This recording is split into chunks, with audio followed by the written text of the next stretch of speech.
All right. So, welcome to Tuesday's lecture. We're now done with momentum, and our next chapter that we're going to study as an umbrella term is going to be rotational motion. And I'll explain further, but I do want to kind of remind students that the way I like to teach physics and present the material is with a story. There's a narrative that's going on, and there's a reason that we're presenting the material in the order in which we're presenting it. We're not just kind of presenting torque first, and then kinematics, and then forces, and then, and then simple harmonic motion. Like, there's definitely an order to which we're doing these, and the order follows the story. So the story thus far has been that we started the course with recognizing a phenomenon and trying to develop theory to explain that. So we started out by recognizing translational motion, meaning an object is just moving forward, back, left, right, up, down. Okay, it's just being translated. If you think of the terminology of translational motion, think of grade 11 and grade 12 math when you do transformations in a graph. If you're moving the graph left or right, we say it's a horizontal translation left or a horizontal translation right, or a vertical translation up or a vertical translation down. Translation literally just means the orientation of the object is the same as what it was before. It's just moved to a different location. That's translational. And we hinted at a different kind of motion, very, very much hinted. It was uniform circular motion, and that's where the object was rotating. And this is not translational because the orientation of the object changes. Not only is the object moving in space, it's physically in a different location than what it used to be, but it's also upside down or sideways, or in some permutation of the original orientation of where it was. So that's what we have left to quantify. We studied what force was responsible for creating this rotational motion, but we have yet to actually study the rotational motion itself. So big picture here, I will say with certainty, we are done studying every aspect of translational motion. Okay, we studied assuming translational motion exists, where is it going to go? Right, that was kinematics, trajectory. Then we said, okay, well, we assumed motion existed. What would cause the motion? So that led us to dynamics. That's what caused the motion. But again, that's what caused translational motion. And then we said, okay, well, forces. What if you have a variable force or a variable acceleration? Well, that's when we went to energy. And then we said, well, there's a big piece of the puzzle we were missing. It was describing motion itself. How much motion did something have? And that's what led us to momentum. And however, all of these discussions up until now was talking about translational motion. So momentum is actually quantifying how much translational motion an object has. Left, right, up, down, forward, back. Obviously, it's very easy to picture or get on board with the idea that things can rotate. So if you have, picture this, picture a wheel. Actually, I could probably just draw this for you. It would just be easier to draw. If you picture a wheel that is rotating, but let's say the wheel is sort of suspended off of the ground, so it's not touching the ground, but the wheel is just kind of in midair turning. That's not being translated anywhere. It's not moving left, right, up, down, forward, back, meaning it has no translational motion. But I think we would all agree, if we see a rotating wheel, we would agree that there's motion, right? Things are moving. So that means there's, yes, we've developed a lot of theory. We've come a long way. We've done most of the puzzle. But this sort of thought experiment tells us there's an entire world we have not yet explored. Yes, we've done a lot of work and we've laid a lot of the groundwork, but we now realize, oh crap, we just completely neglected a whole type of motion. So that's where we're at now. We're saying we've done everything for translational. Now we have to revisit everything we've done and redevelop it for rotational. So please keep that in mind as we move forward. big hint, we actually don't have to reinvent the wheel. We can reuse a lot of what we learned previously with a very, very, very slight modification. And it's a very beautiful, elegant solution to actually analyze rotational motion. So don't throw everything you've learned out the window. You need it more now than you ever will before. Okay, I think this pretty much just summarizes what I said. So here's sort of a big picture. This lecture slide just kind of sums up what I was just saying.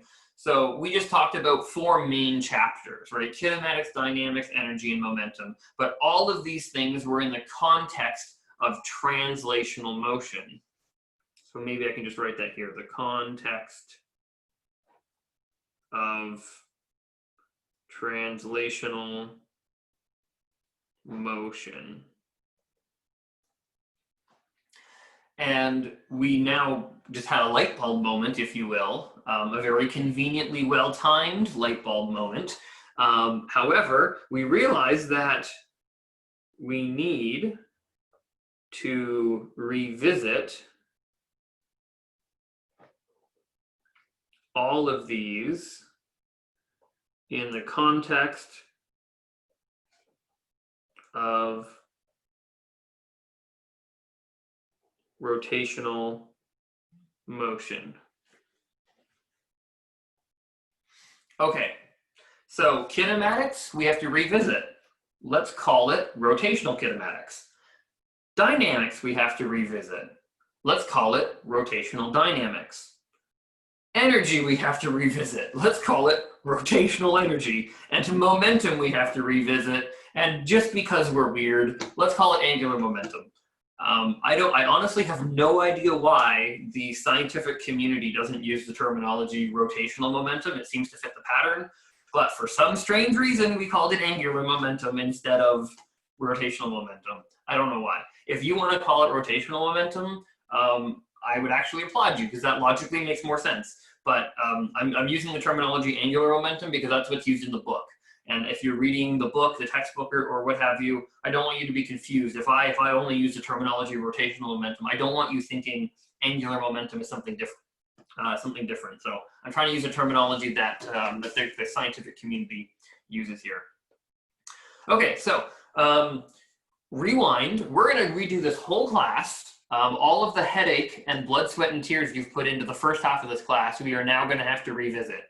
So if you're feeling kind of, if you're feeling like you finally learned kinematics all these weeks later, and you only wished you had another chance at proving yourself how much you've grown and learned in the kinematics unit, now's your chance, because we have to redo everything in the kinematics unit. And I will tell you right now, it's actually nothing that new. There's one very, very, very, very small tweak, and then everything else is the same. So everything you've learned in kinematics, you can, now's your time to shine. So let's start with rotational kinematics, because that's where we started with translational motion. So we have this notion of bodies that rotate, or objects that rotate. Rotation is actually a very, very interesting part of physics. A lot of things in our climate and our weather that we experience is actually a result of rotation. Even things in our day-to-day lives we don't even see are a result of rotation. And there's so many different kinds of rotation, and they get really, really complicated. So in this class, we're going to only study one type of rotation because it's an introductory physics class and it's not calculus-based. So there's really only one appropriate type of rotation we are able to study, and that's called solid body rotation. It's the simplest of rotations, and it's actually quite powerful. It explains quite a lot around us. So it's not even like we're only showing you a small part of the picture. Solid body rotation is actually, I would probably say, 80 to 85% of the picture. So what is solid body rotation? Solid body rotation, as the note here on the screen suggests, it's a type of rotation where all particles within the object move together. And that means there's no slipping, there's no relative motion between the particles. Now, this is just an assumption here. I don't know how many of you are international students, and when I say international, I don't necessarily mean Asia. I mean, they could be from the US, you could be from Europe, Literally international just means not from Canada. And the reason why I'm saying that is the picture on the screen here is very Canadian. And people make fun of us for this all the time. But I'm going to open the chat. Well, maybe I shouldn't open the chat. It's been lighting up. But I'm going to open the chat briefly. And I'm going to see, does anyone know what this is a picture of? Yeah, the RCMP. Bingo. You hit the nail right on the head. I love that you guys know this. Mounties, yep, the Royal Mounted, RCMP stands for the Royal Canadian Mounted Police. And it's not quite like the American FBI, but we have nothing like the FBI in Canada. But I'd say the closest thing that we have to the FBI in Canada is the Royal Canadian Mounted Police. And the word mounted literally means they are mounted on a horse. So the Canadian FBI rides horses, which is understandably a source for a lot of ridicule. A lot of other people make fun of Canadians for this, but I think it's fun. It makes us unique, and they don't actually always ride horses. I mean, they do a lot of good police work not on horses as well, obviously. But every single year, they have something called what is it called? Oh, I'm drawing a blank. There's an official name for this. The Canada Ride or the RCMP Ride Parade or something like that. I don't know, there's a name for it, but every single year the RCMP puts on a bit of a show for the Canadian people. And they do kind of formations and, on their horses and stuff like that. It's well rehearsed and choreographed. One of the rotations, or sorry, one of the acts that they do or formations that they do is the wagon wheel. And this is what I'm showing you a picture of. It's the wagon wheel. And what's happening here is you have 4 branches of horses in the form of an X or in the shape of an X, and they walk in a circle in unison. So they kind of walk, why is this not, there we go. They walk in a circle in unison. And you might be thinking, well, that's not that impressive. Well, if you think about it, if all the horses have to move together, it's solid body rotation. That's what's happening. And if all the horses have to move together, then look at this. Oops. Let's say if we take this to be our frame of reference here, this horse in the middle only has to walk a short distance, where this horse at the end has to walk a longer distance. But every single horse in that branch has to reach that line at exactly the same time as every other horse. So I would say the distance traveled for the outside horse is larger than the distance traveled for the inside horse, but they have the same amount of time. So let's look at the speeds. V equals D over T. If the time of walking is the same for the horse at the middle, or sorry, the horse here at the center is the same as the time of walking for the horse here at the end, then the denominator is the same, but the difference is the numerator. The displacement or the distance that the horse on the outside travels is larger. So as distance goes up, speed goes up, and this implies, maybe I should change my color here, this implies that the horse on the outside has to travel faster than the horse on the inside.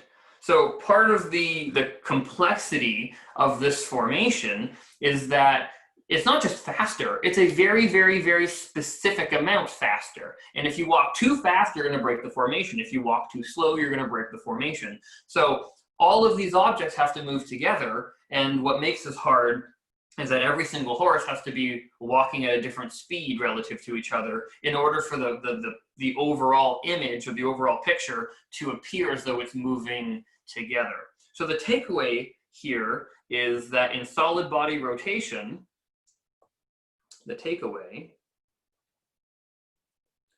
is that in solid body rotation, particles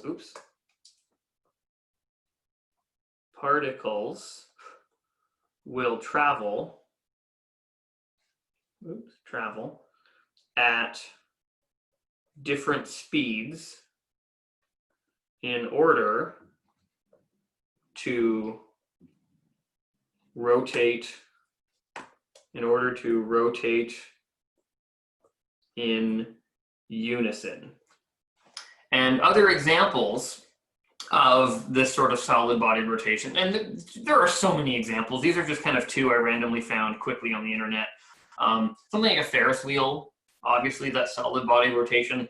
Every atom, every particle in the Ferris wheel as it rotates together, which means you as the passenger on the outside of the Ferris wheel are traveling faster than particles toward the center. Another perhaps more common example of solid body rotation is the tire on your car.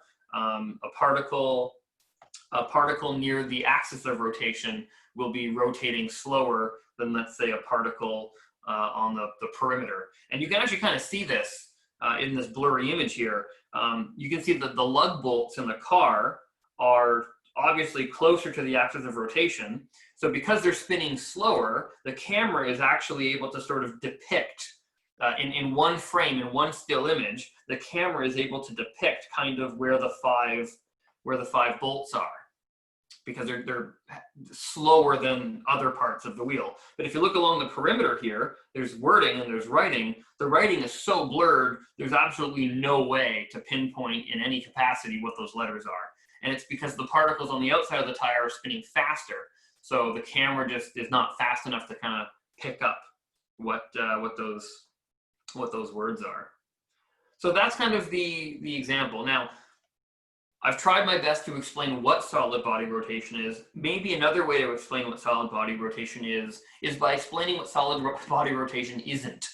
So let me give you some examples of where there is slippage, and let me give you some examples where the particles in the rotation do not rotate with the different velocities, or more specifically where they rotate where there is slippage. So for instance, like a hurricane here, you see the hurricane has a sort of spiral pattern to it. It's because the particles out here do not move in unison with, actually, let me draw that line in a different color. So if we draw a sort of a radial arc away from the center of rotation, we see that a particle here moves at a different amount compared to other particles along that line. So there's slippage that's happening. You can see from the cloud formations that this is not solid body rotation. And that's what I'm talking about. Things in the climate that we see are governed by rotation. Hurricanes are definitely one of them.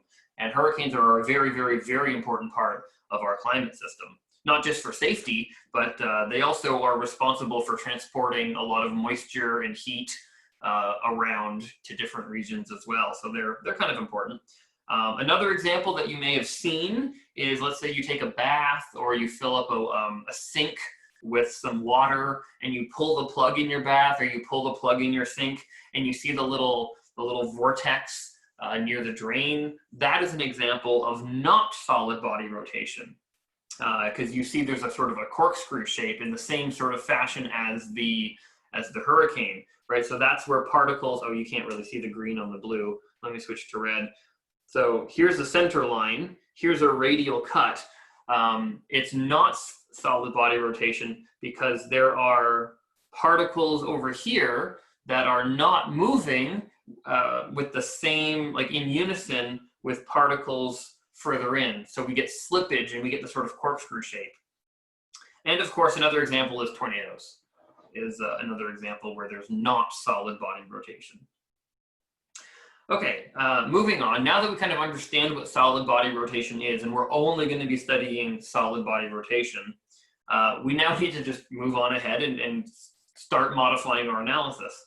So we started way back in the first week in May. We started our analysis of kinematics with trying to develop notions for these quantities of motion. So we developed ideas for speed, velocity, distance displacement, acceleration, and we were able to use these mathematical constructs to go ahead with our theory.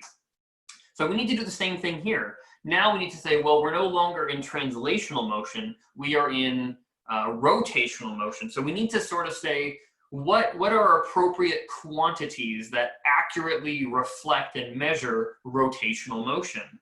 So to do this, we have to start with the foundation of an angle or a radian. So in translational motion, we used displacement, and in angular or rotational motion, we're going to use angular displacement. And the terminology angular displacement is a really fancy way of saying angle. So we're actually going to use an angle, or theta, I guess, is the Greek symbol for that, to represent our angular displacement quantity. Now, every quantity has an associated unit, obviously. You know, meter is 1 unit of distance. We talked about this way back in May. Mile is another unit of distance. Foot, inch, parsec, light year. Like, there's so many different units of distance. So now we have to ask ourselves, we know we want to measure angular displacement with a theta, with some sort of angle value. But what units do we use to quantify or to, you know, for this value? And we have to bear in mind that units are important because they have to kind of communicate with everything else that they're involved in. So with angles, this is exactly why a radian was invented. You might recall from grade 11 math. Grade 11 math is where you were first introduced to a radian. A radian is actually a unitless quantity. I know when we say something like, you know, theta equals pi radian, I know we physically write the word radian there. We only do it to sort of indicate it's not 3.14 degrees. But radian is actually dimensionless. There's no unit of radian. And this is advantageous because, you know, in your equations, theta is used to multiply, divide, add, subtract, and the units have to agree with one another. So when something doesn't have a unit, it's actually quite nice because you don't have to worry about, you know, multiplying 1 meter times half an inch. You know, you can't multiply a meter and an inch because they're different units. But if something doesn't have a unit, it's literally dimensionless, it makes your life really easy. So you might recall from grade 11 that a radian, oh, sorry, what's happening to the screen here? 1 radian is actually defined to be when the arc length L traversed is actually equal to the radius of the circle. So what does that mean? Let's go back to the picture for a second. If you take a wheel, how big is a radian? How big is 1 radian? Well, 1 radian is defined to be the arc length L is the same value as the radius of the circle. The angle at which that makes this true is defined to be 1 radian. So 1 radian is defined to be when the arc length is specifically equal to r. And with this equation, you can actually see why there are no units to this quantity. Arc length is measured in any distance unit, meter, centimeter, feet, whatever. And radius will be measured in exactly the same distance unit. So if you used meter on the numerator, you'd use meter on the denominator. If you used feet on the numerator, you used feet on the denominator. If you used light year on the numerator, you use light year on the denominator, right? So the numerator and the denominator will have the same unit. So when you do the division, the units will cancel. So that is what 1 radian is defined to be. So the question then is, you know, what if it's not 1 radian? What if we travel an angular displacement of more than 1 radian? More specifically, to further that thought, how many radians are in a full circle? Now you might remember from just math that the answer is 2 pi, but why? Where did 2 pi come from? Who's making up these rules? Why are there 2 pi radians in a circle? So let's look at that. We know that the angle traversed is going to be the arc length over the radius. And when the arc length happens to equal r, theta is equal to 1. But what if the arc length L, hypothetically, what if the arc length L doesn't just equal R, what if it equals the whole circumference? The whole circumference of the whole circle. Well, then that means the theta value will be the theta value in the entire circle. And we know what circumference equals. So circumference equals 2 pi r. So don't forget, this is going to be your arc length. And we divide this by r. And then we can cancel the r values. Oops, wrong color. And then we get 2 pi. So therefore, there are 2 pi radians in a circle. And the equation that you use to find how many radians you've traversed is simply this equation. Theta equals theta equals d over r. Okay, now, we've related d. D is our translational, or another way to say it is linear. We've related our translational or linear quantity to our angular. Oops, that's not a quantity. Angular quantity. So this is what I was saying. Let's not reinvent the wheel, no pun intended. Let's see if we can piggyback on the previous analysis that we've worked so hard on, because I would hate to throw all that away and have to do everything from scratch. So in kinematics, do we know a relationship between displacement and velocity? Yes, we do. The derivative of the displacement with respect to time equals the velocity. We know that this is true. So if d in fact equals r theta, oops, then the derivative, maybe I'm going to switch colors here, sorry, bear with me. Then the derivative of r theta with respect to time should equal the derivative of speed. Oh, sorry, should equal v. Well, this is a product. So how do you take the derivative of a product?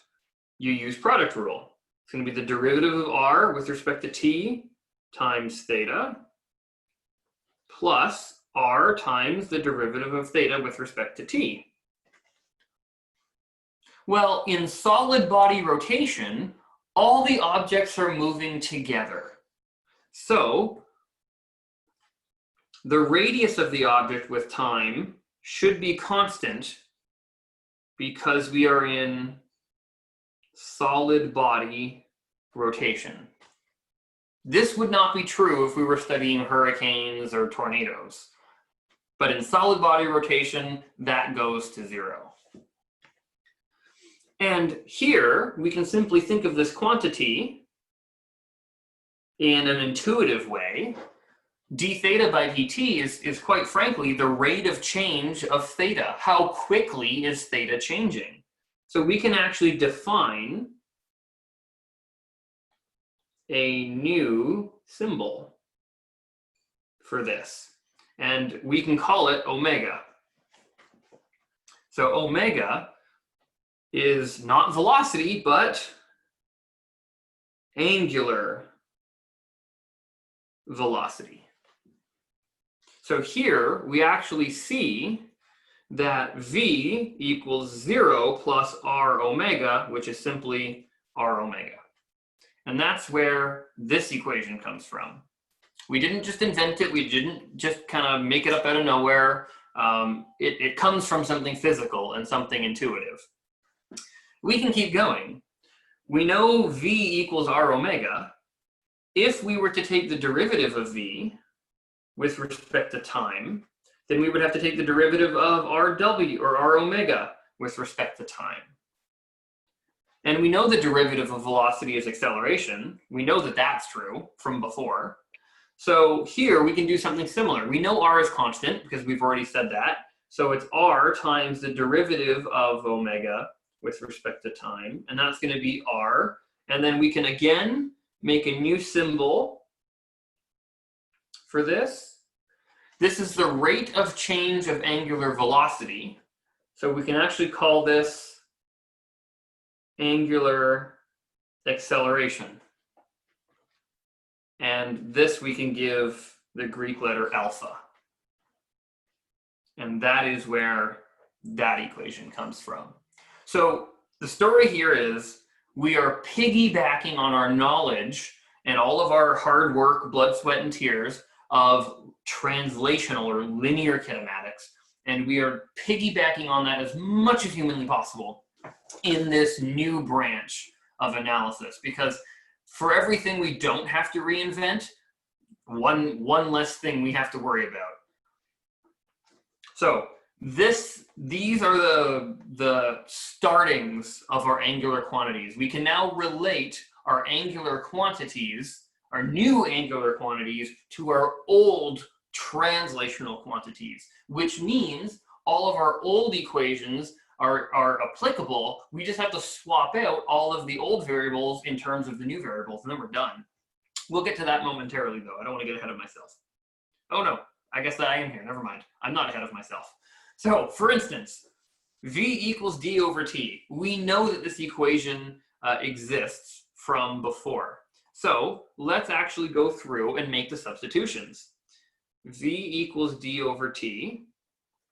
V, though, we said v was r omega, d was r theta, and t was simply just t, obviously. So we can cancel. Actually, let me draw arrows here. So I make those substitutions.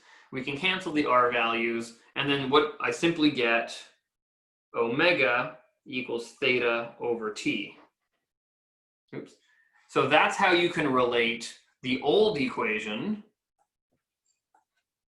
I'm going to put the word old in quotes here. The old equation to the new equation. Now you'll see here that although we kind of plugged it in and we saw the r's popped up and we saw the r's canceled and it simplified, yeah, there was some math in the middle, but the pattern I want you guys to notice is that mill stuff aside, it's the same equation. V goes to omega, d goes to theta, t is t. There's no rotational equivalent for t. Wouldn't that be weird? Anyway, so if you're trying to, remember or approach these new rotational questions and trying to remember all these quote unquote new formulas, they are not new formulas. It's all the same formulas as before. It's just you're replacing the old variable with the new variable. The equations are the same. That's the beautiful part of it. You can see that with, let's take this last equation down here as an example. It's the same pattern. V goes to omega, V goes to omega, A goes to alpha, D goes to theta. Let's see why that's true. V2 squared, well, we know what V is. V is R omega, sorry, I said omega and wrote theta. R omega 2 squared equals R omega 1 squared plus 2. A is R alpha and D is R theta. So I make all those substitutions using the above three relationships. And when I simplify, I'm going to get R squared omega 2 squared equals R squared omega 1 squared plus R squared times 2 alpha theta. And you see each term has an r squared that can cancel. And then what you're left with is, well, simply the equation you see in the chart here, right? So, moral of the story. Let me change my color for a second. Moral of the story. What is the relationship between linear motion and rotational motion? What is the quantity that couples linear motion and rotational motion? And that quantity, quite simply, is R. That's it. The way you transform our old analysis, all of the past 4 units, kinematics, dynamics, energy, momentum, we don't have to reinvent anything. We can reuse 100% of it. All we have to do is multiply by R. And we have ourselves a whole new branch of physics just by multiplying by R. Isn't that just beautiful? I mean, I can't even describe how elegant and beautiful that is. A fun little anecdote. When I interviewed for this job many years ago, they asked all the candidates, you know, if you had to describe the relationship between linear motion and rotational motion to a student, how would you describe it? And when I was asked that in my interview, I just paused and I said, R, the radius. And the people interviewing me, there was just kind of like silence among them. And a few moments later, they kind of chuckled. They're like, yeah, I guess it is that simple. That's kind of cool. And after I got the job, I had some people tell me that some of the other anonymous candidates, I don't know any names, but when they asked another candidate this question, they went off on a tangent, no pun intended. They went off on a tangent talking about, you know, this and that and the other thing, and they ended off their answer to this question with tornadoes are cool. You know, the question that they asked this other person was, you know, describe the relationship between linear motion and rotational motion, and they answered it by effectively saying tornadoes are cool, which, I mean, they are cool. There's a lot of cool physics in them, but that didn't answer the question. So yeah, quite simple. And you won't find this basic of an explanation in any book. You won't find it online. It's just something that it's true. It's just no one ever talks about it. Quite simply, the relationship between linear motion and rotational motion is R. No, not one textbook has ever simplified it into that nice of a concept. It's just R. I will point this theme out as we go. Please bear in mind, we're only on rotational kinematics. We got to redo dynamics, energy, and momentum. So every time we do this, I will point out the fact that it's just R. I will be reminding you for the next week and a half that it's just R. Okay, we are pretty much done the new concepts, pretty much. And the reason why we're pretty much done is because we can piggyback on all of the old stuff we've already done, as I've just shown. There's one very small piece of information we actually have to just revisit, and it's the vector nature of these quantities. You'll remember that with kinematics, velocity, displacement, acceleration, they're all vectors. And we related these two things with V equals R theta, D equals R theta, V equals R omega, A equals R alpha. So if the V, D, and A are vectors, then the theta, omega, alpha are also vectors. So there's actually 2 ways to think of the vectors. One way is more intuitive than the other way. Unfortunately, the scientific community tends to use the non-intuitive way because it's actually more powerful. But I'll baby steps it for you. We'll start easy and then we'll gradually get there. So first of all, I'm gonna go back up because the easy way to explain this is more easily done with this image here. So the vector nature. Let's talk about the vector nature of theta for a second.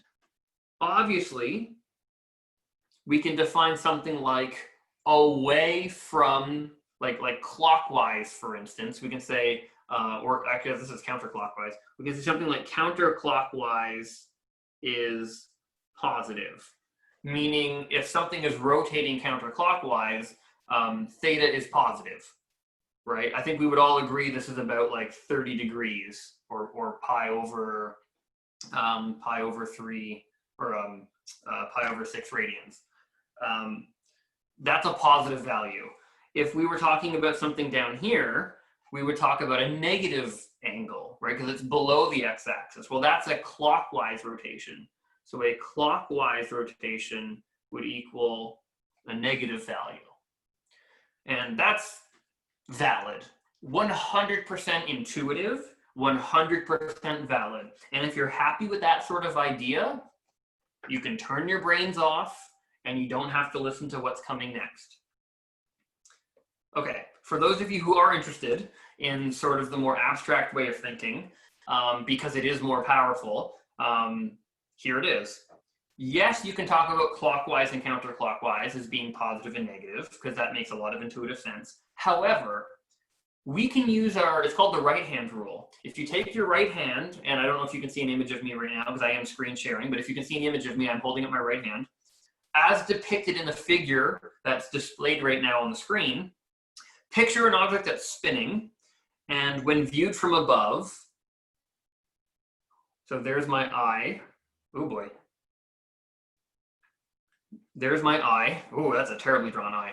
If viewed from above, then this object will be rotating, what, clockwise, I believe? Clockwise. Clockwise when viewed from above. If viewed from below, it's obviously counterclockwise, it's opposite. But so if viewed from above, you could easily say, oh, clockwise is negative, whatever. Another way to do it is using your right hand, grab the axis of rotation, with your fingers. Wrap your fingers around the axis of rotation with your right hand. It has to be your right hand. Now's not the time to be dyslexic and mix up your left and right hand because you're gonna get the wrong answer. So make sure you have your right hand. Grab the axis of rotation with your right hand, and your thumb will point in the direction of what we call positive. So your thumb will point in the direction that we define to be positive.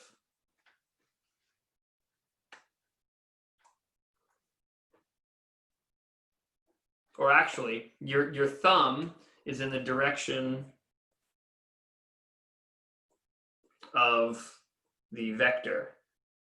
So instead of talking about a vector, and the reason we're doing this is because this vector is straight. It's not curved or rotated in any way. So if we had this record that was spinning clockwise as shown in the figure, I would say that the vector is actually pointed straight downwards according to the right hand rule. And the reason this is advantageous is because the vector is of a geometric form that we can manipulate. You know, we know how to add vectors tip to tail. We know how to multiply vectors, dot product, cross product, okay? If we used our old intuitive coordinate system, meaning, you know, like clockwise, for instance, well, the direction of clockwise is actually a curve, right? It's a part of a circle. And how do you add vectors that are curved? You know, there's really no way to do that. So although it's good to intuitively think of the coordinate system as clockwise, counterclockwise, mathematically, it's more powerful to use your right hand rule and say the direction of the vector is either up or down. Okay, so enough of that. Let's go on to an example. Let's see, I'll read it and then I'll make it smaller. Okay, so lots of information has been introduced. Let's see kind of where everyone's at. Let me launch the poll and read the question. So you should see the poll coming up on your page. Hopefully you guys have heard of Bonnie and Clyde. If you haven't, they're really famous outlaws. So here's the question. Bonnie sits on the outer rim. Clyde sits midway, like halfway. The merry-go-round makes one complete revolution every 2 seconds. Clyde's angular velocity is what in comparison to Bonnie's? The same as Bonnie's, two times as large as Bonnie's, half as big as Bonnie's, a quarter as big as Bonnie's, or 4 times as big as Bonnie's. Bonnie is on the edge. Clyde is midway. We were comparing their angular velocity. Which, well, you can think of it, which one has the larger angular velocity? The same, Bonnie's is bigger, Clyde is bigger. And if they are bigger, by how much? Half, quarter, twice, 4 times? So about half of you have voted. Just over half now, about 39 of you have voted.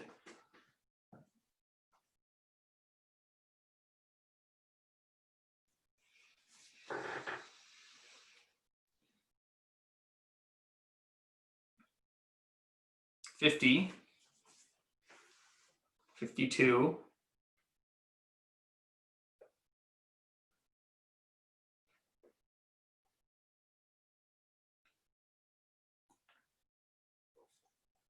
okay, 53. I think we've kind of tapered off. So for the sake of time, I'm going to end the poll.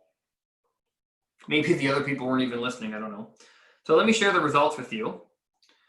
So the winner of the poll, democratically speaking, seems to be C. You think, you meaning as a collective, as an average, democratically, think that Clyde's angular velocity is half as large as Bonnie's. Now, let's think of what this means. Angular velocity is going to be how many radians per second the object will traverse. Well, if we draw, what color am I currently using? If we draw a radial arm between the axis of rotation that cuts through Clyde and Bonnie, this is where they are at time equals 0. At some amount of time later, let's say t2, we know that these objects are in solid body rotation. So Clyde will have traveled a smaller distance and be there. Bonnie will have traveled a larger distance and end up here. But Bonnie and Clyde are still along the same radial cut because solid body rotation. The objects do not move relative to each other. So angular velocity, omega, is going to be how many radians are traversed, oh boy, in the length of time. Well, they both travel for the same length of time, and they both travel the same amount of theta. They both go through the same number of radians, right? If I draw something here, I label this as theta. That theta is the same as this theta, which is the same as this theta. It's all the same angle. The distance gets bigger, that's true, but it's all the same theta. So I would say the answer is, in fact, let me stop sharing the results so you can get your screen back. The answer is actually A. The angular velocity of all the particles in the object that's rotating are all the same as each other. They are all traveling at the same angular speed as everyone else. That's what it means to be in solid body rotation. In fact, this is actually, oh boy, this is actually the definition of solid body rotation, is that all the particles in the object have the same angular velocity. Now, let's redo the question, but now I'm asking a slightly different question. And hopefully our discussion previously makes this question super, super easy. So I'm going to relaunch the poll. There we go. Let me make the question a little bit smaller so you guys can see it with the poll up. Bonnie sits on the outer rim just like before. Clyde sits midway just like before. They both make one complete rotation every 2 seconds. Who has the larger linear velocity, or who has the larger tangential velocity? So A is Clyde, B is Bonnie, C is both of the same, and D is that neither of them have a linear velocity because they are in fact rotating.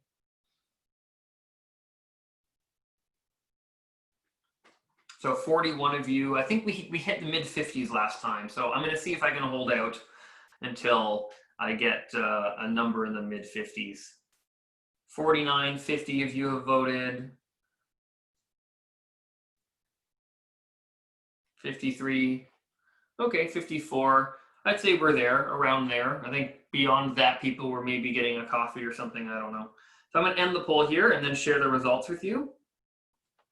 So here there has been an overwhelming majority, 73% of you have voted B, which means you're saying Bonnie has the larger tangential or larger linear velocity. Bingo. I could not have summarized it better myself. Now, for the other people who answered something different, whether it be A, C, or D, let's just quickly summarize. We know, oops, my fingers are moving the screen here. We know the relationship is V equals R omega. So this here, this V is the tangential speed, and this is the angular speed. We just established that all the particles, not just for Bonnie and Clyde, but every particle on this disk has exactly the same angular speed as one another. However, what's different between each particle is the radius at which they are rotating. Clyde is rotating with this radius, while Bonnie is rotating at the full radius. So Bonnie's radius is larger than Clyde's radius. And if omega is the same, then as R goes up, V goes up. So that's what makes Bonnie's tangential velocity faster. Now, just to make sure we're all on the same page, for those of you who answered D, I understand they're not necessarily moving forward in space. And I did say that tangential velocity was when they move forward, left, backwards, forwards, up, down. However, the reason why we use the terminology tangential velocity is because at a particular moment in time, the particle will have a tangential velocity. Meaning, and we did examples of this when we studied forces, if you had something going in uniform circular motion, let's say like a yo-yo above your head that you're spinning, as you're spinning it, if you were to let go of that object at any moment in time, its inertia would actually carry it forward tangentially. If you were to let go of the string, it would not magically continue on in a circle. So at any moment in time, the object will have a tangential velocity. But because it's part of an object, there's internal forces that are pulling it in and keeping it going in circular motion, whether that be like the glue or the the intermolecular forces between the atoms. There's something keeping the object together. So as it rotates, there's something providing that centripetal force. Okay, I'm gonna stop sharing the results so you can get your screens back. Okay, so let's just talk, oh yeah, that answers body. So let's just talk about this. Who has the larger centripetal acceleration? Again, we look at A equals R alpha.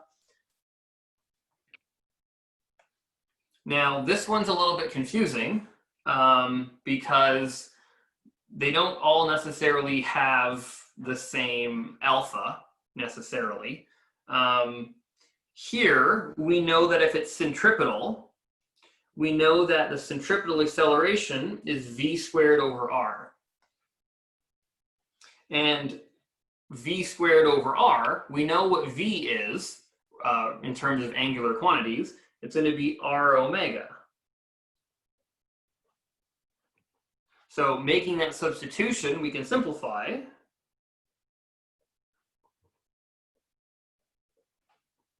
And we see that the angular acceleration of these particles is omega squared R. All the particles have the same omega value as one another, but they have different R values. So Bonnie has a larger R value. So Bonnie will have a larger centripetal acceleration. This should be intuitive. We've kind of explored this idea back when we studied circular motion and forces. So you can actually think of these intuitively, hopefully. Here's another one. I won't launch the poll, we'll just do it. Suppose that the speedometer of your truck is actually, you know what? Actually, yeah, let's launch. I want to see, I kind of want to see your ideas with this one. So let me launch the poll again. And then I'll read the question.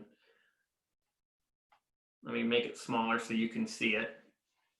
Okay, suppose that the speedometer of a truck is set to read the linear speed of the truck. Obviously, when you're driving, you just glance down at your dashboard and you see how fast you're going. That's what they're talking But the mechanism by which this does, your car does this is it uses a device that actually measures the angular speed of your tires, right? I don't know if you've ever thought about this. How does your car know how fast you're going, you know? If a larger diameter tire is actually mounted on the truck instead of what it was designed to be, so you're actually, I don't know if you see like these big, you know, you see these trucks, I don't know what's going on with that pen there, and you see these trucks that have like these really giant decked out monster truck tires on it, because you know I'm half redneck, so I can say this. These people who are redneck and they put these giant tires on their truck and they beef out their suspension, and their tires are worth more than the truck themselves. I see it all the time down where I grew up. Anyway, if you put the tires that are larger than what it's designed for, what will the speedometer read? Larger than, smaller than, or exactly the correct speed that you are actually traveling? So that's the question. If you put tires that are too large on the truck, what speed will you, if you glance down and you see you're going 50 kilometers an hour, are you actually going 50 kilometers an hour? Or are you going faster than that? Or are you going slower than that?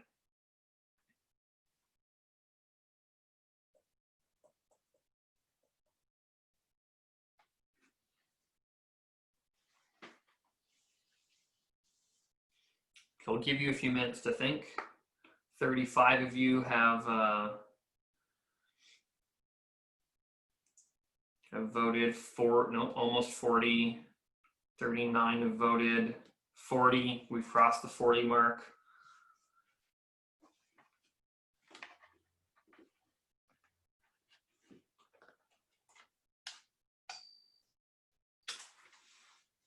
.42.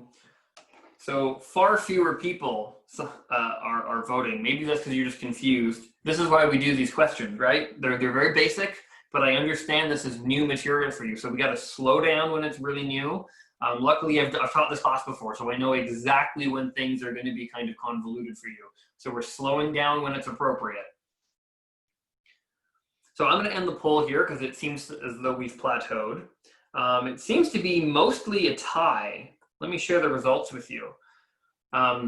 It's 38% voted A, 29% voted B, and 31% voted C. That's a pretty close tie, which means you're all, I mean, effectively guessing. So let's take a look. And it's okay that you're guessing. 100% it's okay. That's why we're doing this, and that's why we're learning.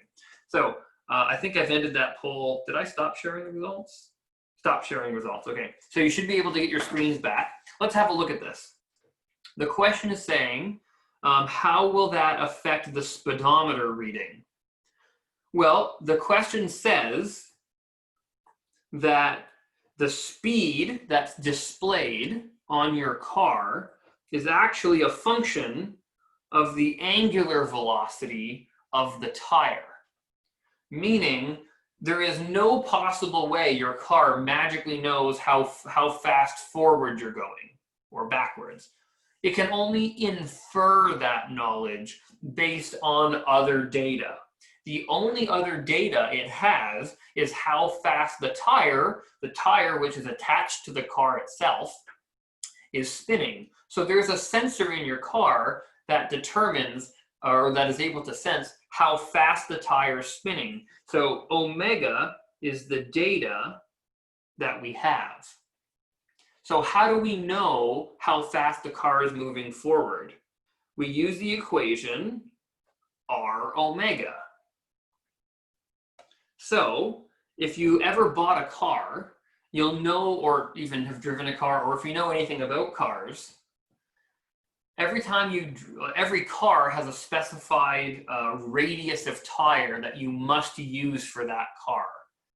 And if you're a mechanic, don't yell at me for this, because I do know if you use, you know, a tire that's larger than you're supposed to, you can kind of ruin the turning mechanism. I'm not a mechanic, so please don't scrutinize me for that bad description. But for the most part, you can actually use any tire you want on a car, for the most part. It's not going to break the car, for the most part. The reason why legally you're not allowed to do that is because the R value is programmed into the car's computer, meaning when you turn your car on, the computer in your car says, okay, I know the radius of my tire is 18 inches, meaning the diameter is twice 18. If you were to buy a tire and put a tire that has a different radius than the value that's programmed in the computer, as the question describes, if we put a tire on that's larger, then the computer will use a value that's smaller than the real tire. So looking at the equation, if your real radius is larger than the computer's radius, or the radius that your computer thinks you are, then your speed in real life is actually going to be larger than what the computer thinks. So if you put giant wheels on your vehicle and you're cruising through a neighborhood and the speed limit is 50, and you glance down, you're like, oh yeah, I'm only doing 50. But meanwhile, you have these giant tires on your car, your computer thinks you're doing 50 because your computer thinks that the radius of your tires are very small. But in real life, the radius of your tires are massive. So you're actually going faster than 50, which is dangerous and, well, illegal. So you'll notice, well, okay, for one, the answer is the speedometer reads slower than the real value. So if the speedometer reads 50, you're actually going faster than 50. And interestingly enough, I don't know if any of you have gone through this, maybe your parents have, when you purchase a new car, you have to get it safetied. And part of the safety process is a mechanic will check if you have the right tires on your car. Interestingly, and it makes sense if you look at the physics, if you have tires that are too small for the car, it passes safety no problem. If you put tires that are too small for your car, that's not illegal. Because in real life, if you put tires that are too small on, if your speedometer reads 50, you're actually going slower than 50. And the law and physics and safety, we don't care if you're going slow. We care if you're going unsafely fast, okay? So if you put tires on a car that are too small for the car, not a problem, nobody cares. If you put tires that are too large for a car, people are gonna care. You can get a ticket for that if police notice, your car won't pass safety, you know, and it's dangerous. Even if you're not caught by anybody, it's still dangerous because you are traveling faster than you should be. And it's a linear thing. So if you put tires that are, let's say, 33% larger than what the car came with, then you're traveling 33% faster. That's quite a bit. So like if the speed limit's 50, you're actually traveling 65. That's quite a bit. Okay, anyway, so good, interesting concepts. Hopefully your brains have grown a little bit. Let's just mosey on to some problems. So what is the angular speed of a, oh, also, let me preface this question. I've said many times, I've been doing physics for far too long. I can't do anything without seeing physics, unfortunately. It really is a burden. So even when I look at the clock to see what time it is, I think of physics. It's really sad. So here's the question. In light of that information, here's the question. What is the angular speed of the second hand, the minute hand, and the hour hand of an analog watch or an analog clock? So not a digital watch like on your phone, but on an analog clock. So I'm just going to take a drink of water quickly. Just maybe think about that a little bit. Think about the equations we've presented, and I'll take it up momentarily.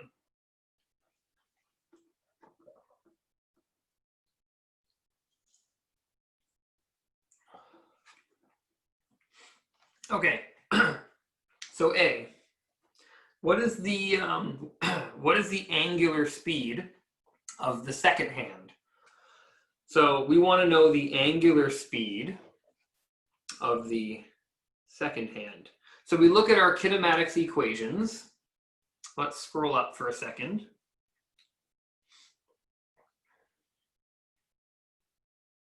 A lot of scrolling. Okay, so here's our kinematics equations. It's all the same equations we learned previously, so there's really nothing new here.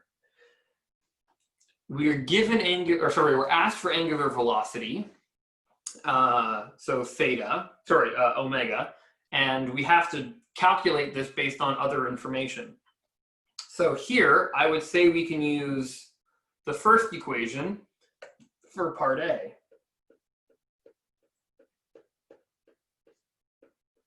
Oops, here we are. So we know omega equals theta over t. Time. Well, luckily we're dealing with a clock, so we actually know what time is. What's the angular speed of the second hand? Well, how many radians does the second hand traverse in 1 minute? It travels 2 pi radians in 1 minute. 1 minute is 60 seconds. The SI unit for time in this case would be seconds. So the answer is pi over 30 radians per second. So there's your angular velocity of the second hand in the clock. B is asking for the angular velocity of the minute hand. So if you think about it, which one travels faster? Second hand or minute hand? Second hand obviously travels faster. You know, a second is much quicker than a minute, obviously. In fact, it's specifically 60 times faster. Ha ha ha ha. Anyway, so whatever answer we get, we know that it should probably be slower than pi over 30. So that's kind of my sanity check going into the question. And we should get an answer slower than pi over 30. So it's the same equation.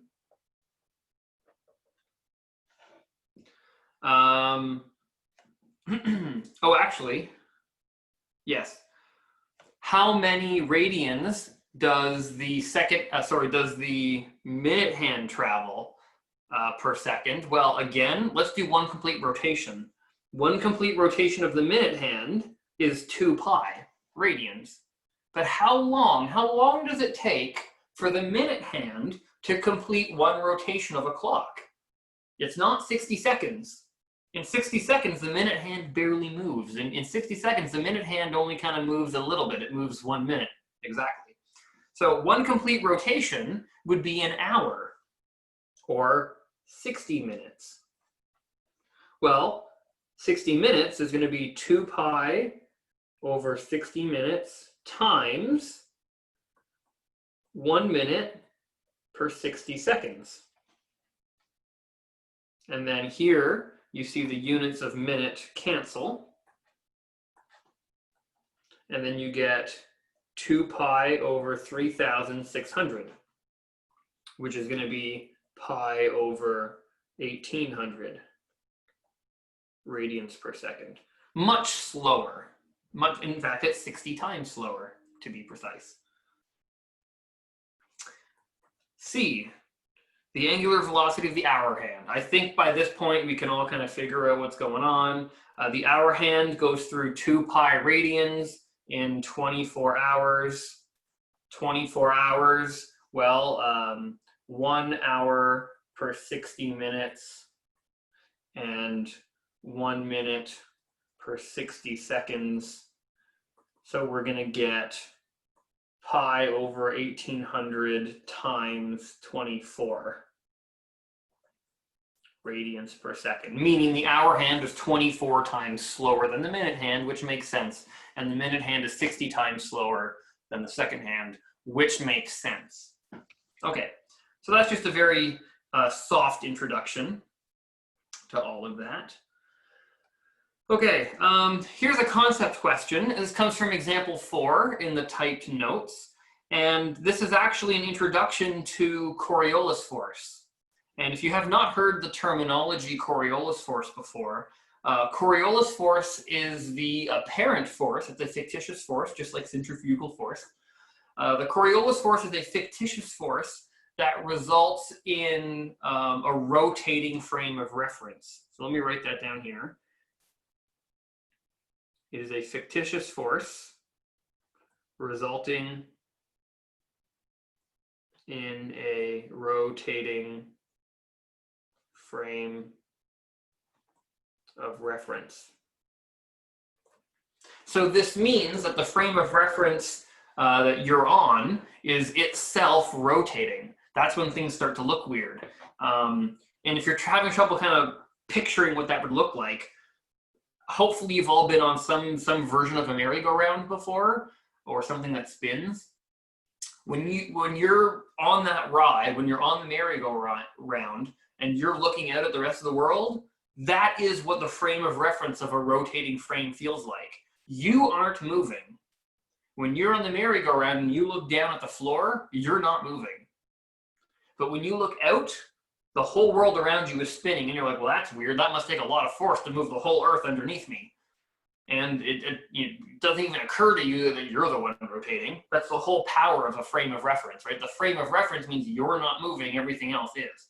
So a Coriolis force is a fictitious force that results in when the frame of reference itself is rotating. And in specific, the terminology Coriolis force, we're talking about the Earth. The Earth itself is rotating, and we don't notice that because we're just but small little specks on the surface. And when we're on the surface, everything looks flat. The Earth, actually, that's where kind of flat earthers come from, because the Earth appears to be flat when we're on the surface. But when you're zooming out, you can actually see the Earth is not only round, but it's actually rotating, it's spinning. So the Earth is a rotating frame of reference. And this merry-go-round example kind of ties in the idea of where the Coriolis force comes from. And after the merry-go-round example, I'll re-explain Coriolis force in a little bit more detail so it makes more sense. So here's a question. A marksman stands at the center of the merry-go-round, firing at a target fixed to a post on the outer perimeter. Okay, so let me draw that, because immediately my physics brain does not like the words. So stands at the center. Okay, so we're standing here, and we are firing at a target along the perimeter. Okay. All right. How, if at all, must the shooter take into account the constant angular velocity of the merry-go-round if they want to hit the bullseye on the target? That's part A. Part B is the other question there, but we'll do part B in a second. So this is solid body rotation, which implies that omega is constant for every particle. So the omega of the bullet, the omega of the marksman, the omega of the target are all the same as each other. Okay. However, the tangential velocities are different. So for instance, the tangential velocity of the bullet is actually, well, it's r omega, but the radius of the bullet, where is the bullet fired from? The bullet is fired from a distance that is very, very close to the center of rotation, or the axis of rotation. So the radius of the bullet is actually small, which means it'll have a very, very small tangential velocity, a very slow tangential velocity. So if you fire a bullet, or throw an object, if you will, from the center of a merry-go-round, it won't curve very much. It'll just kind of go straight.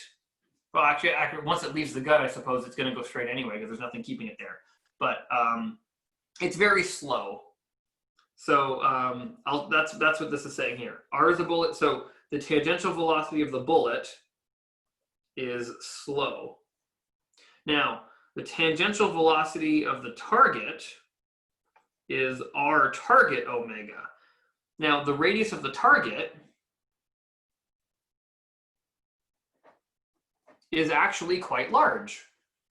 So the tangential velocity of the target is large, which means it's moving quite fast forwards.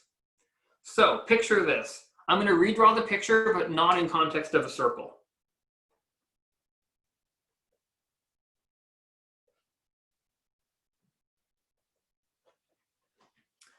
You are wanting to fire a bullet at a target.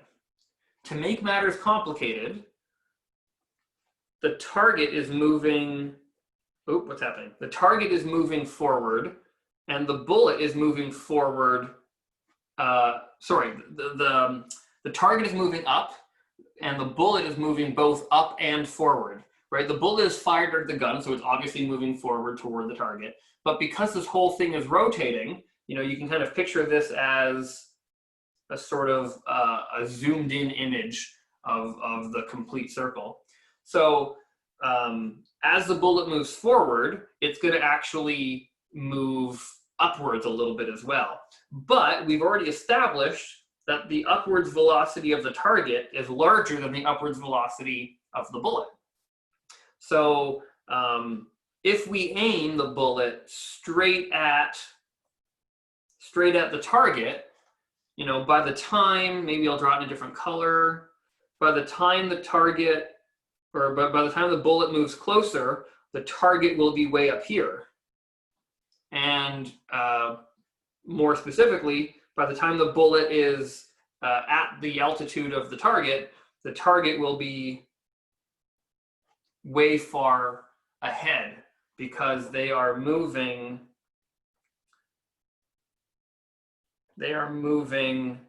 forwards with time as well. So if you aim directly at the target, you're going to miss the target because the target's just going to move on and you're going to miss it. So the question says, how does the shooter have to take this into account? Well, if I shoot directly at the target, I'm going to end up shooting behind the target.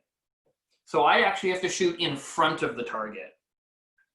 So if I redraw the picture over here,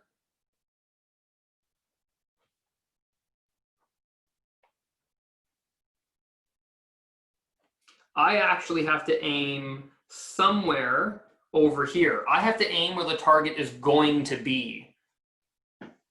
And then that way, by the time the bullet reaches the altitude of the target, it will meet up nicely. Now, of course, I can't just aim anywhere in front of the target. To find exactly the angle of how far in front of the target is complicated, and it's a lot of math, it's a lot of physics, but conceptually, as long as you can understand conceptually, you have to aim in front of where the target is. Aim in front of the target. That's the concept I want to convey to you. And this is kind of the Coriolis force in a nutshell.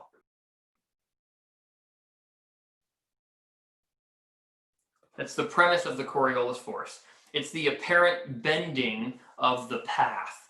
And you know, this is why if you are into sniping games or if you know anything about the physics of like long distance rifle shooting or sniper shooting, not only we know that the bullet will fall as it goes forward, we know because it's projectile motion. So in addition to aiming above the target, because the bullet will fall as it travels forward, because of the Coriolis force, you actually have to aim in front of. Now, according to the rotation of the Earth, it's to the right. You have to aim to the right of your target if you're trying to assassinate someone.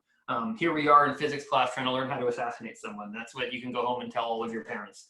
In physics, you're learning how to assassinate someone. The physics of killing someone. No, don't actually do that. But anyway, the physics says not only will the bullet drop as you shoot it forward, but it'll also appear, this fictitious force will appear to push it to the right. So you have to aim in front of where the object is going to be. Now, the second part of this question is, what if the positions are reversed? What if, is there a way, well, maybe I'll just go over here. What if the positions are reversed? So let's say the marksman is sitting over here and you have the target at the center. Well, then everything's backwards. Then when you fire the bullet, let's say the whole thing is rotating this way. The bullet is going to have a fast moving, a larger tangential velocity, and the target is going to have a slow tangential velocity. So in that case, you actually have to aim behind the target. because if you aim behind the target, then as you shoot,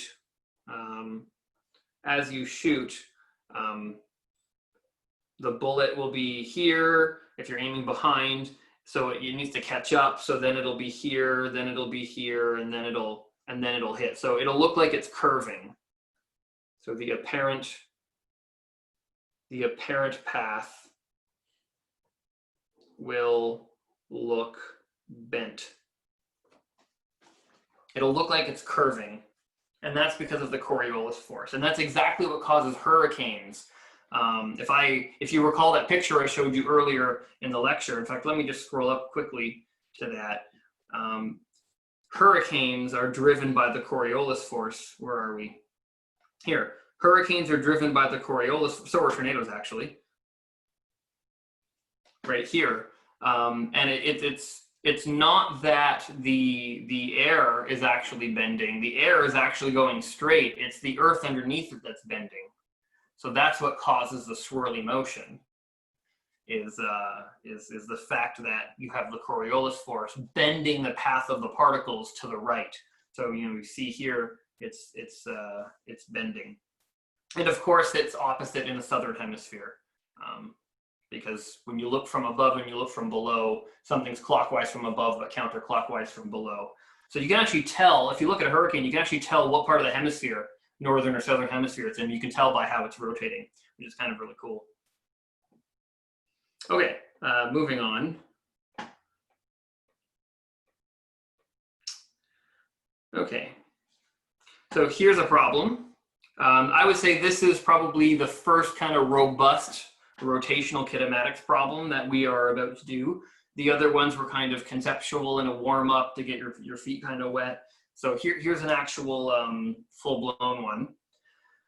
The wheel in the figure has 8 equally spaced spokes and a known radius of 30 centimeters. It is mounted on a fixed axle and is spinning at a known angular velocity of 2.5 revolutions per second. Okay, there's so many words. Let me just pause. I'm gonna write down some things here. So I know the radius is 30 centimeters. I know the angular speed is 2.5 revolutions per second. I want to shoot a 20 centimeter long arrow. Well, let's say L. 20 centimeter long arrow, parallel to the axis of rotation through the wheel without hitting any of the spokes. Okay, assume the arrow and the spokes are negligible in width or very thin. What minimum speed must the arrow have? So let's think about this. This is a new problem. The equations are new, the concepts are new. So let's intuitively think about this. The goal is to aim the arrow directly through. Let me change my color for a second. Come on. To aim the arrow directly through one of the spokes without hitting the spoke. Now, as the arrow is traveling through the tire or the wheel itself is rotating. So if the arrow was traveling too slowly, then as the arrow is sort of like halfway,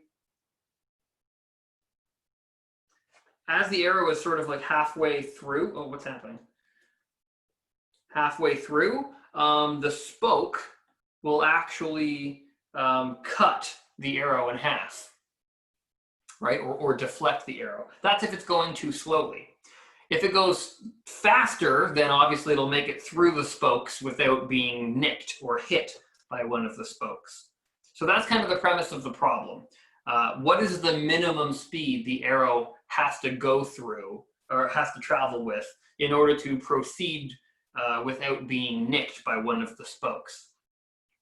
So now that I have a more conceptual, concrete understanding of the problem, I now understand that the allowable angular displacement is the angular displacement of one of the spokes. So as time goes on, this is rotating, obviously, this wheel is rotating. the maximum allowable angular displacement this thing is allowed to rotate in this scenario is the angle of one of the spokes.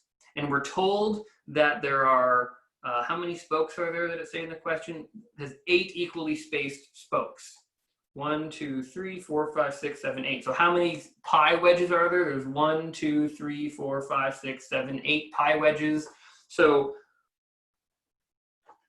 the allowable angular displacement is 1/8 of the total circle, or rather pi over 4 radians. Okay, now how long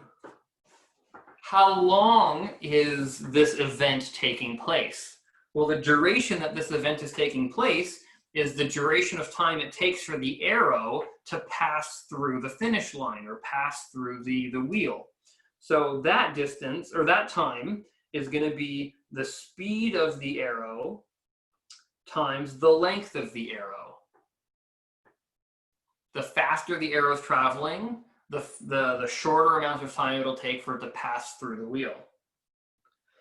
Okay, what are they asking for? What minimum speed does the arrow have? Okay, so we know that the wheel is spinning at a certain amount of angular velocity. So we actually know exactly how much time it's going to take to rotate through pi over 4 radians. So how much time will it take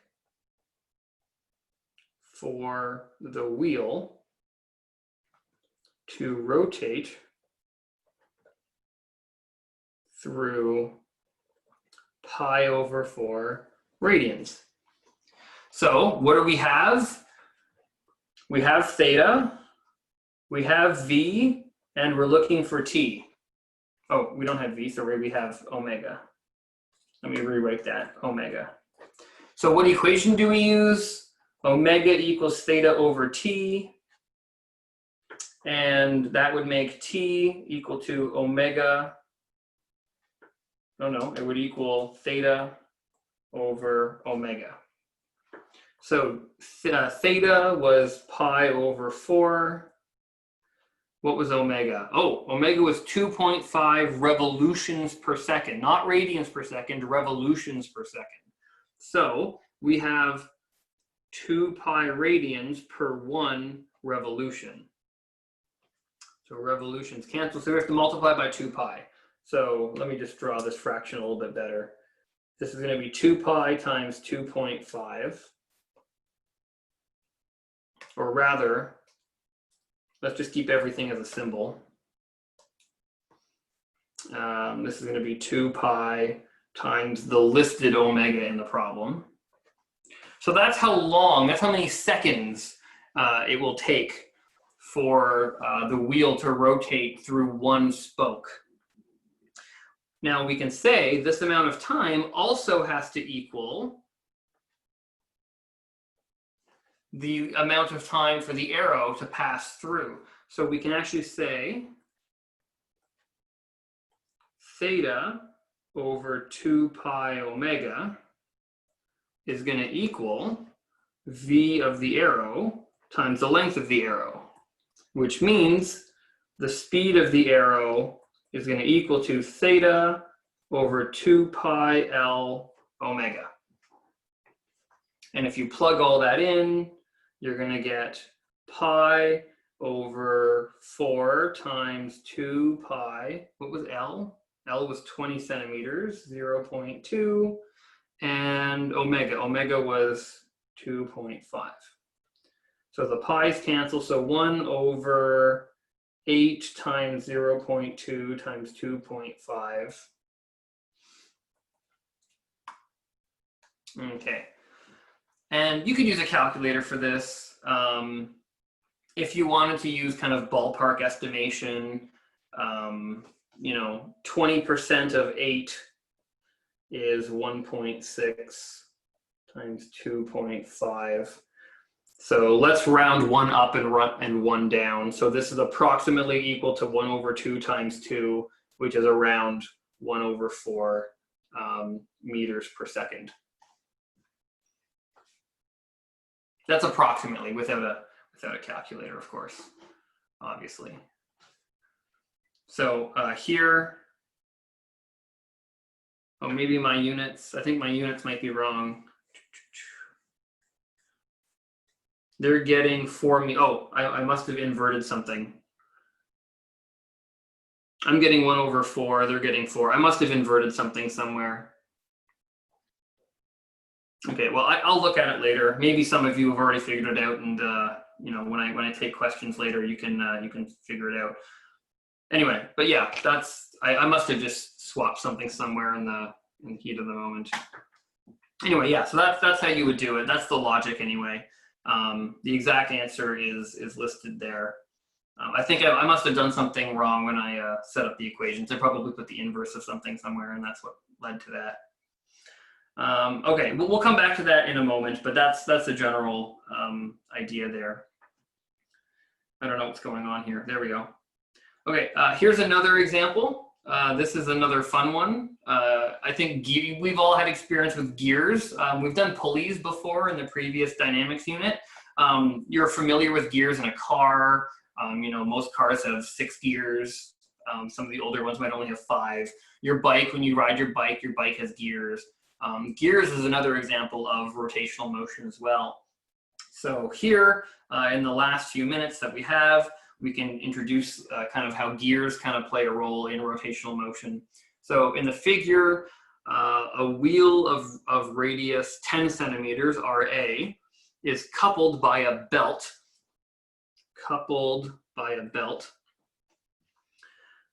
denoted by symbol B, to a second wheel. The second wheel is called wheel C, that has a radius of 25 centimeters.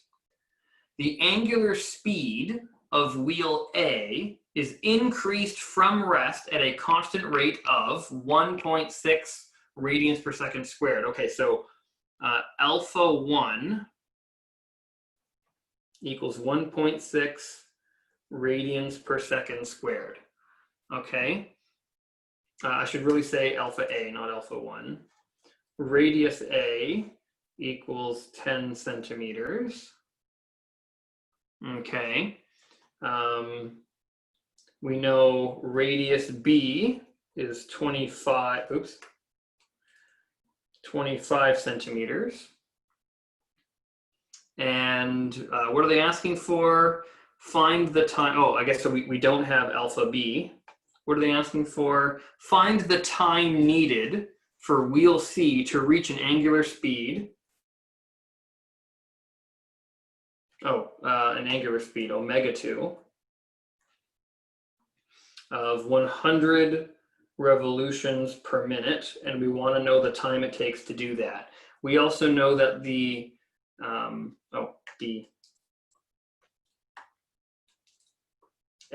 we also know that it starts from rest. Okay, there we go. Okay, so we're asked for the time it takes to accelerate the second wheel. Oh, I guess it shouldn't be. I should be calling it C this whole time. C. There we go.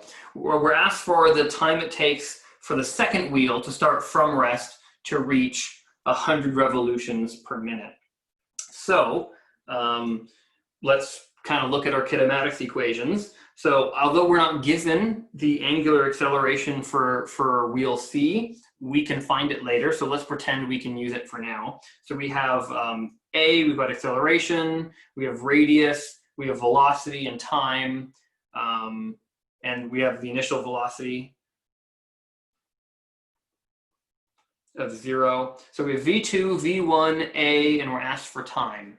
So this is going to be the linear equation, V2 equals V1 plus AT. That's going to be omega 2 equals omega 1 plus alpha t. And we know the thing starts from rest, alpha c times time, and we have omega 2. All right, so we're asked for time. So let's solve for time. Time is going to equal omega 2 over alpha of wheel C. Now we have omega 2, right? It's 100 revolutions per minute, but we do not have the angular acceleration of wheel C. So this is where the information or knowledge of wheel A comes in. We know that they're connected by a belt or a chain, just like they are in a bike. So why is that important? Why is this a crucial piece of information? And we know the particles along the belt are traveling at the same speed everywhere, right? The belts, all the particles in the belt are traveling at the same speed. Otherwise, the belt would be elongating or breaking. So the speed as the belt goes across wheel A is going to be the same as the speed as the belt goes across wheel C. So this means that the tangential velocities of each wheel at the perimeter is actually the same between both tires. So this means the radius of A times the omega of A is going to equal RC omega C. So that's helpful. For sure that's helpful. We also can relate the angular accelerations in a similar way, because that's also helpful. So here we can say that the angular acceleration for C, for wheel C, is RC, A equals R alpha, so C, there we go. Okay, so RC and the acceleration can be related. Now, this is not centripetal, It's not v squared over r. It's the acceleration for wheel C. So we can actually relate the accelerations between wheel A and wheel C using a similar idea, and we can see that there's the acceleration of wheel A is going to be RA alpha A. There we go. And here we can actually see these two are equal to each other. Oh boy, that's a bad arrow. These two are equal to each other. So we can actually swap out a bunch of our variables. And what time is it? Oh, it's already 1 o'clock. You can use this relationship here. The fact the tangential speed is equal. You can use that fact, make your substitutions with these two equations, and you can actually see that the angular acceleration of the larger wheel is going to be scaled by the ratio of radii. So I'll leave that to you as a homework exercise. See if you can verify the scale ratio, and this is what we call the gear ratio. But you can make your swaps, and you'll see that the angular acceleration of the other wheel that is connected is scaled by the gear ratio. So that makes the time omega 2 over alpha A times RA over RC. So this is going to be 100 revolutions per minute, 100 revolutions per minute over, what was alpha A, 1.6 times 10 over 25. 10 over 25. And revolutions per minute, of course, needs to be converted. So we have to multiply this by 2 pi radians per revolution.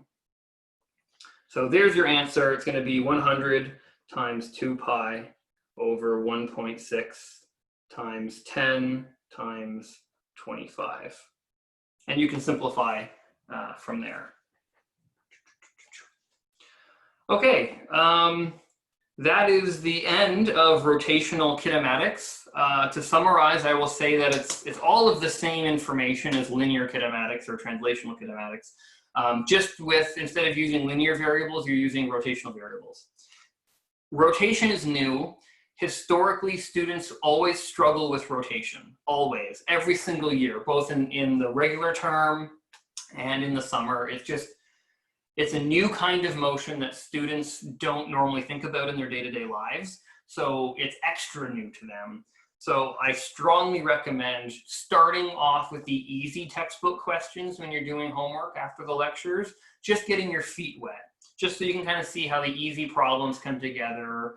And once you kind of feel more solid with the easy concepts, then you can slowly work your way up to the more complicated concepts. Tomorrow we are starting with torque.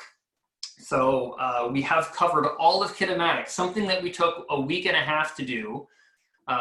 Something that we took a week to do in May, kinematics, we now took 1 day to do today. So you do have a lot of homework to try to catch up on because we've already told ourselves most of the story. We are just retelling ourselves the story in the context of rotation. So this material will move faster than it did the first time we told the story. So that's just a bit of a warning to you on that one. Okay, so thanks for coming out. If you're watching on YouTube, congratulations for making it to the end of the video. I'll pause it now and I will take some questions. Well, I'll stop the recording and I'll take some questions from the chat. See, if you're on YouTube, I'll see you in the next video.